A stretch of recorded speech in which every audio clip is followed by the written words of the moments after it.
All right. So can you start off just by saying your names and who you're related to here at Pont Scorff? Should I go first? I'm Melissa Lowe, and we are related to Arthur Griffin. And we are from the Seattle area. And Arthur was my great uncle, and this is my husband. Dave Lowe. And Karen Lowe. I'm the youngest son. And so through the ceremony today and what you've been able to learn about your family, what has struck you the most, and what do you think has stayed with you the most so far? What struck me the most has really been that the community continues to remember and continues to care about the event and the soldiers who participated in it. We've been really, really impressed with the memories that we've heard and with the emotions and feelings of the people here. It's really been wonderful.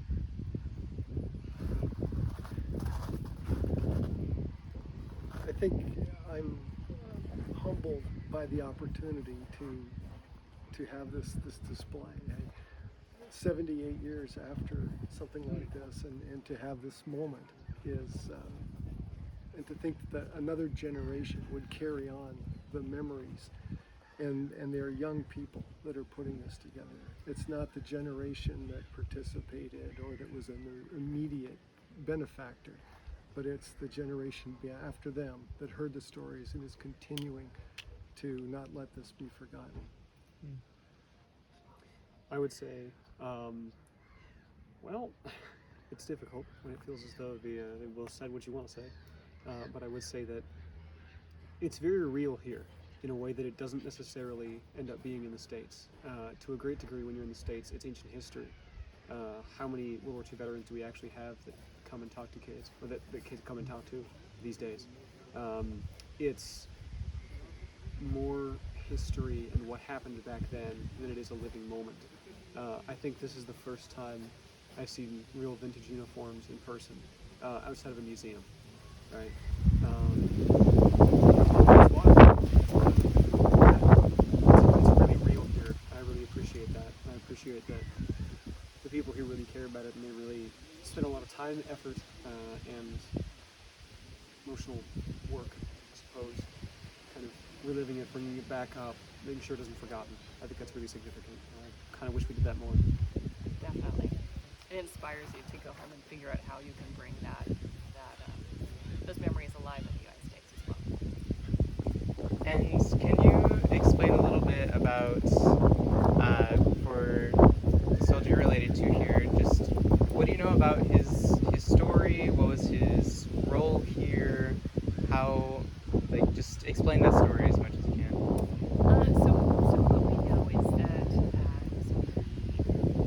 was a graduate of the Citadel. He actually joined the Army, and I don't know if he was enlisted or how that, kind of what the history there was. But he had a wife and two small children. He was, as I mentioned earlier, my great uncle, and he was very close to his sister. And we only have one letter that survives, and it was the one that he wrote actually back to his mother, who had just passed away, and he didn't know that. And in the letter, he wrote about the fact that he was concerned about her health and that he hoped that she was doing well. And then he just wrote little stories about the things that were happening on a day-to-day basis. He didn't write anything about the maneuvers that they were going through, but the fact that his thoughts were always with them and that he missed them, and that he was looking forward to seeing them again, but that not to worry about him because he was safe and he was having a good time. Pretty much along those lines, not like somebody else that I know. Yeah. Ironically, his parents received the letter after his mother had passed away, and his father moved in with my grandmother. So his father was with my grandmother when they received the news that he had been killed, and they were devastated. And my dad, who was there at the time, said his earliest memory, he was around 5, was of comforting his mother, who was screaming, and he didn't understand.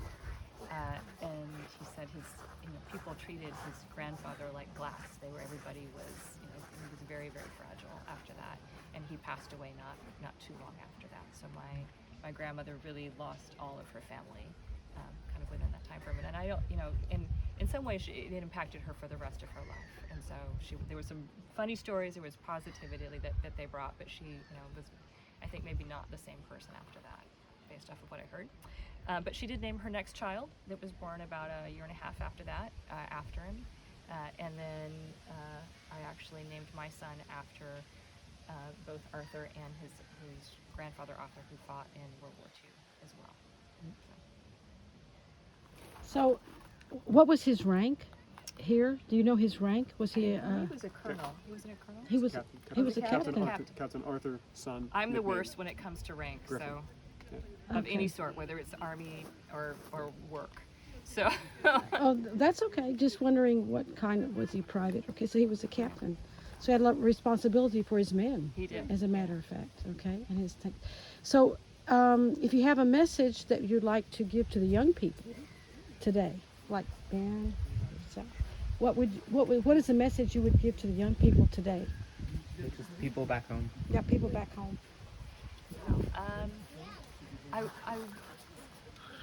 I hope that everybody has an opportunity to really see, and if possible, to come to France, but also to really just to see and understand that these were regular people.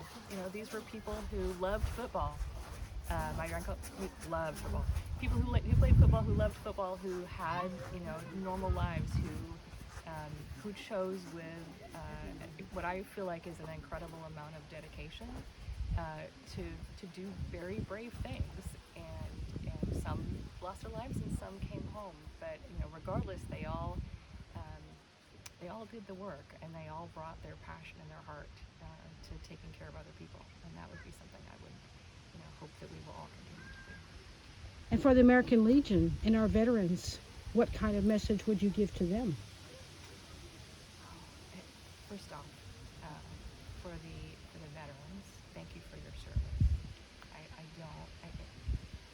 can't imagine in every case the sacrifices that everyone and you and your families have made. But I see that, and I see the outcome of that, and I value that. Thank you. And for the American people, I hope that more people will take the time and really value what it is that our armed forces and our veterans do and have done. Karen, you're a lieutenant in the Army, so can you kind of give your take on all this and how? Do you have anything that you would like to say, since you have a bit of a more unique experience than some of the rest of us might? Well, don't forget the good you do. It's very easy in the profession of arms sometimes to convince yourself of all the things you haven't quite gotten done yet, or of all the things that you need to do, or of all the things that, well, I didn't achieve this, or this hasn't happened yet, or while I was on that deployment, this negative thing happened. It was very, very rough. And that's true. But I would say don't forget the good you do. These people haven't forgotten it, right? Yeah. Often the ones who are quickest to forget the good we do are us, right? So keep it in mind.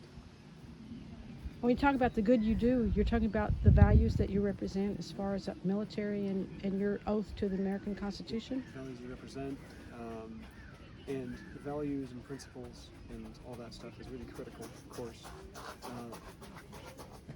But also the lives you save, the time you spend with your brothers and your friends, and your fellow soldiers, your Marines, Navy, Airmen, sailors.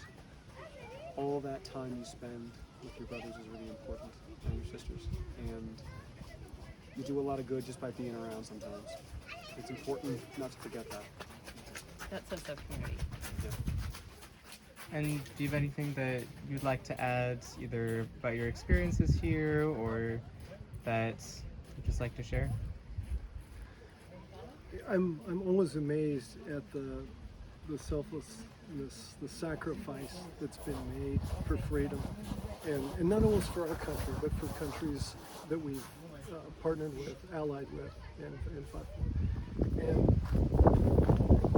we don't cling to that at all. It's not something that feels very important. We don't talk about it. We don't share it.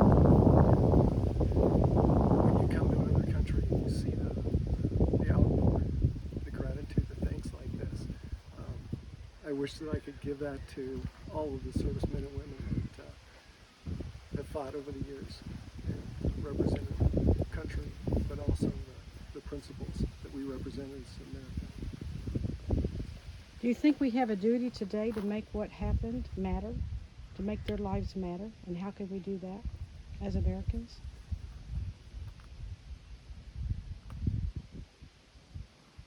That's a good question. I think the answer is two-part, right? The answer is yes, and the hard part is how.